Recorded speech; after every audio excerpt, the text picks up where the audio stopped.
guys, good morning or good afternoon. It's me again. Welcome back to my channel, Jeanette's Lifestyle.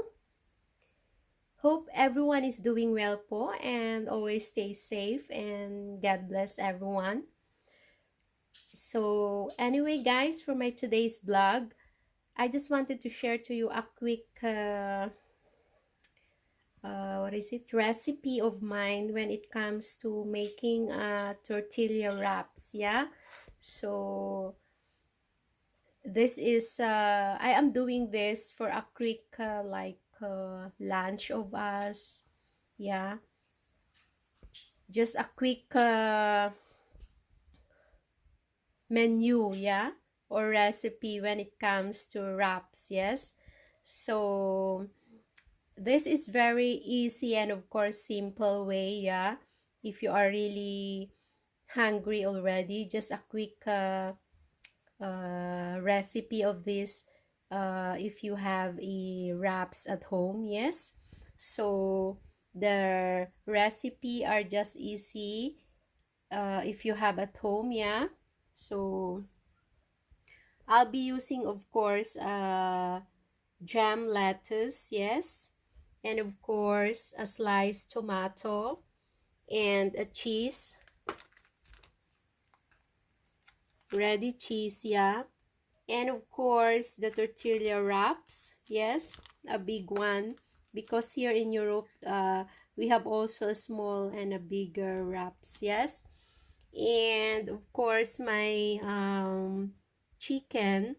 I'll be using a battered chicken breast mini fillets. Yeah, okay. And for my sauces, I'll be using a sweet chili, of course. Yes, or you can use it as well like a barbecue sauce. And this one for my firstborn, she likes this kind of sauce, which is the Peri-Peri mayonnaise, which is mild spicy. Of course it is famous here in Nando's. Yeah, okay. So this easy recipes will really satisfy your taste. Yeah, when it comes to if you like a wrap. Yeah, for a queasy, for an easy bites. Yes, for lunch. Yes, if you are really hungry.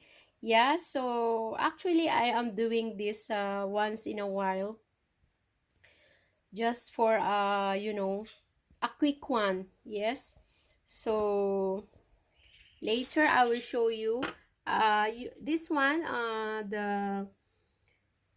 this chicken mini fillet breast. You can either bake it in the oven, yeah, like for 20 minutes, and then because this is already quite ready. Yes, or you can deep fry on it or fry. Yes, so it's up to you. Okay, I've known this recipe because before uh, I work in KFC. Yeah, so it's like there's a similarities. Yeah, when we are doing a wrap in KFC. Yeah, so samahan niyo po ako kung paano ko po ito ginagawa, and please stay tuned and hope you guys enjoyed watching. Okay, welcome back again guys. Okay, let's start cooking. First thing is that in a pan, yeah, heat the oil, and of course I'll be frying this one, deep fry. Yes, as what I've said before, you can also put it in the oven like 20 minutes on both sides, but I prefer this deep fried because it's easy, or I mean quick. Yeah, there you go.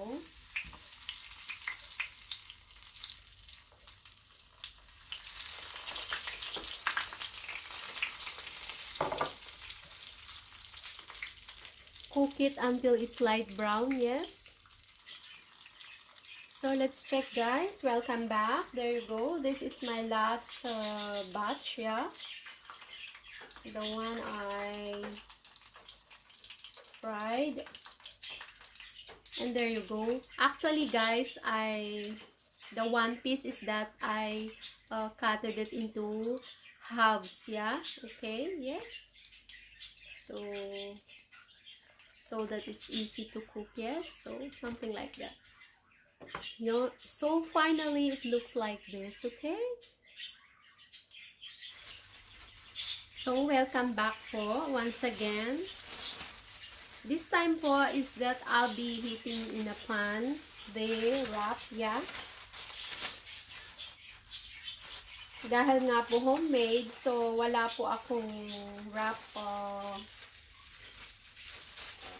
something that a machine na sa KFC po kasi bago namin i-compress or i-heat ang wrap, ginagawa po namin muna siya. Pero because dito lang po sa bahay, so I'll reheat first this wrap, yeah, bago ko po gawin, yeah. So ganun lang po siya kasimple. Dapat po mag-gloves po tayo. Yan.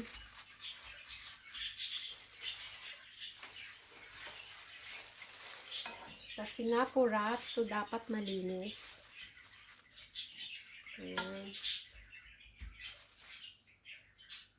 I-reheat lang po natin yung wrap, yeah?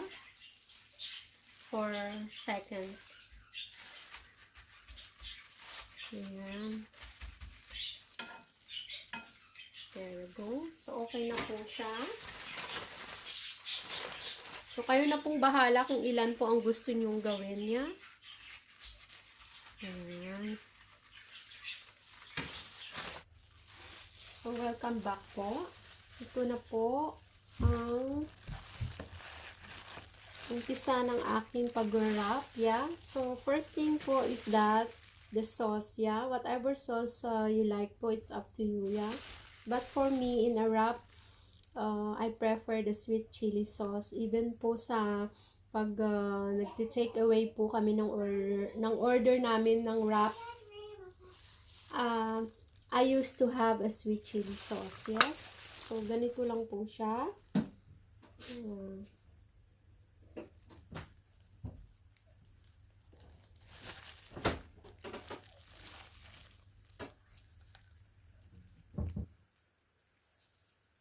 Spread nyo lang po siya, yeah?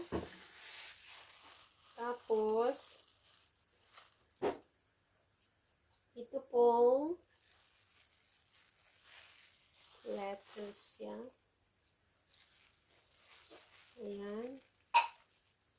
And then, the tomato. Pwede rin po siyang cubes, yung tomato, or slice one, yes? Depende po sa inyo. Ayan. And then, dalawa po ang 2 halves ang gagamitin ko, ya. Kasi po yung isa nga kanina, hiniwa ko po siya sa kalahati. Ayan. There you go. Something like that. Yes.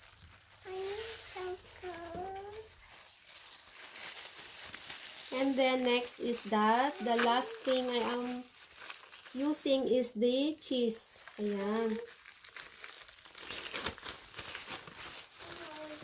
Ready cheese na po siya, yung naka-slice na plastic. Ayan. Pwede rin po siyang kalahati or isaya. But for me, I'll be using whole na po. And then, i-wrap na po natin. Something like this. Yeah. And then here.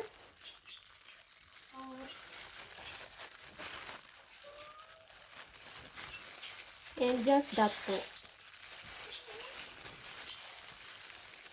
Okay?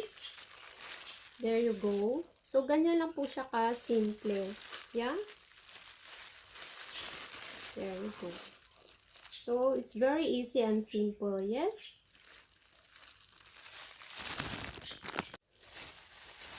Next thing po is that gagawin ko yung peri-peri sauce. Okay? So, there you go.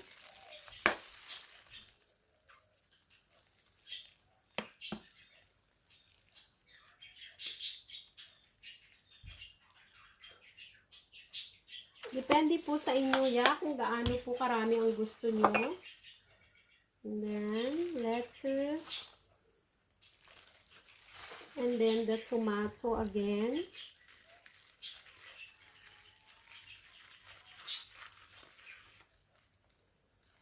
There you go. And then, the chicken. Okay. And then, the last one is that the cheese. Yeah, so, in 5 ingredients po, meron na po kayong wrap. O, diba? Mas maganda po ito gawin kesa po mag-order kayo. Yes. At alam nyo po na malinis pa kasi po kayo ang gumawa. Okay? So, once again, fold here sa baba po. And then dito. Yeah. And then, ganun lang po. I-roll lang po natin siya. There you go. There you go. So, diba? Napakasimple lang po. Oh, ayan.